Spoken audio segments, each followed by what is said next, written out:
ಅಂದರೆ ನಿಮ್ಮ ಏನೋ ಸತ್ಯ ಇರ್ಬೋದು, ಯತ್ನಾಳ್ ಹೇಳಿದ್ದೆ ಎಲ್ಲನೂ ಕೂಡ. ಅದಕ್ಕೆ ಹೆದರ್ತಾ ಇದ್ದೀರಿ ನೀವು ಆ್ಯಕ್ಷನ್ ತೊಗೊಳಕ್ಕೆ. ಯತ್ನಾಳ್ ಅವ್ರು ಏನೆಲ್ಲ ಹೇಳಿದ್ದಾರೆ ಕಳೆದ 5 ವರ್ಷದಲ್ಲಿ, 5 ವರ್ಷ 3 ತಿಂಗಳು 4 ತಿಂಗಳು 5 ವರ್ಷ 5.5 ವರ್ಷದಲ್ಲಿ ಏನೇನು ಯತ್ನಾಳ್ ಹೇಳಿದ್ದಾರೆ ಎಲ್ಲ ಸತ್ಯ ಇದೆ. ಅದಕ್ಕೆ ಬಿ ಜೆ ಪಿಯವರು ಹೆದರ್ಕೊಂಡಿದ್ದಾರೆ. ಕಾಂಗ್ರೆಸ್ ಏಜೆಂಟ್ ಪ್ರಶ್ನೆ ಬಂದಿಲ್ಲ. ಅದು ಇವರು ಬಿ ಜೆ ಪಿಯವರು ಅವರ ದೌರ್ಬಲ್ಯಗಳೇನಿದ್ದಾವೆ ಅದೆಲ್ಲ ಯತ್ನಾಳ್ ಅವ್ರ ಕಡೆ ಇದೆ ಅಂತ ಅನ್ನಿಸ್ತದೆ ಇದು ನೋಡಿದರೆ.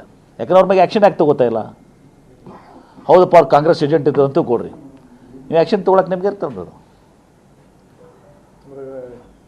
ಬಿಜೆಪಿಯವರ ವೀಕ್ನೆಸ್ ಎಲ್ಲ ಯತ್ನಾಳ್ ಹತ್ರ ಇದೆಯಾ ಸರ್? ನನಗೆ ಗೊತ್ತಿಲ್ಲ, ಮತ್ತು ಆ್ಯಕ್ಷನ್ ತೊಗೊಳಿಕ್ಕೆ ಹಂಗೆ ಅನಿಸ್ತದೆ. ಸರ್ ಈಗ ಯತ್ನಾಳ್ ಅವರು ಅದೇ ಕಾಂಗ್ರೆಸ್ ಏಜೆಂಟ್ ಪ್ರಶ್ನೆ ಇಲ್ಲ, ಕಾಂಗ್ರೆಸ್ಗೂ ಯತ್ನಾಳ್ಗೂ ಸಂಬಂಧ ಇಲ್ಲ. ಸರ್ ಈಗ ಯತ್ನಾಳ್ ಅವರು ಆರೋಪ ಮಾಡ್ತಾ ಇದ್ದಾರೆ, ಅವ್ರ ಹತ್ರ ದಾಖಲೆ ಇರ್ಬೋದು, ಆ ಕಾರಣಕ್ಕೋಸ್ಕರ ಆಕ್ಷನ್ ತಗೊಳ್ತಾ ಇಲ್ಲ ಅಂತ ಹೇಳ್ತಾರೆ. ಆದರೆ ಸರ್ಕಾರ ಆಗಿ ಸರ್ಕಾರದ ಒಳಗಡೆಗೆ ಒಂದಷ್ಟು ದಾಖಲೆಗಳಂತೂ ಇದ್ದೇ ಇರ್ತವೆ ಸರ್. ಹಿಂದಿನ ಕಾಲದಲ್ಲಿ ಏನೇನಾಗಿತ್ತು ಅನ್ನೋಂಥದ್ದು ಆ ಥರದ್ದು ಸರ್ಕಾರದ ಹತ್ರ ಏನೋ ದಾಖಲೆ ಇದೆಯಾ ಸರ್? ಸರ್ಕಾರ ನಾನು ಹೇಳ್ತಾ ಇದ್ದೀನಲ್ಲ, ಈಗಾಗಲೇ ಫ್ಲೋರ್ ಆಫ್ ದ ಹೌಸನ್ನು ಕೂಡ ಹೇಳಿದ್ದೀವಿ, ತನಿಖೆನೂ ಕೂಡ ಮಾಡ್ತಾ ಇದ್ದೀವಿ.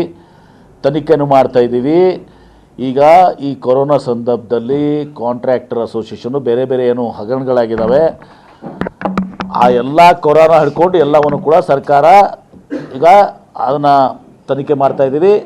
ಆ ತನಿಖೆಯಲ್ಲಿ ಸತ್ಯಾಸತ್ಯ ಹೊರಗೆ ಬರ್ತದೆ. ಸರ್ಕಾರ ಸುಮ್ಮನೆ ಕೂತಿಲ್ಲ. ಬಿ ಜೆ ಪಿ ಅವಧಿಯಲ್ಲಿ ಏನೇನು ಆಗಿದಾವೆ ಅವೆಲ್ಲವನ್ನು ನಾವು ಇದು ಮಾಡ್ತೇವೆ. ವಿಶೇಷವಾಗಿ ಕೊರೋನಾದಲ್ಲಿ ಆಗಿರುವಂಥ ಅವ್ಯವಹಾರಗಳಿದ್ದಾವೆ, ಅವೆಲ್ಲವನ್ನು ಬಯಲಿಗೆಳಿತೀವಿ.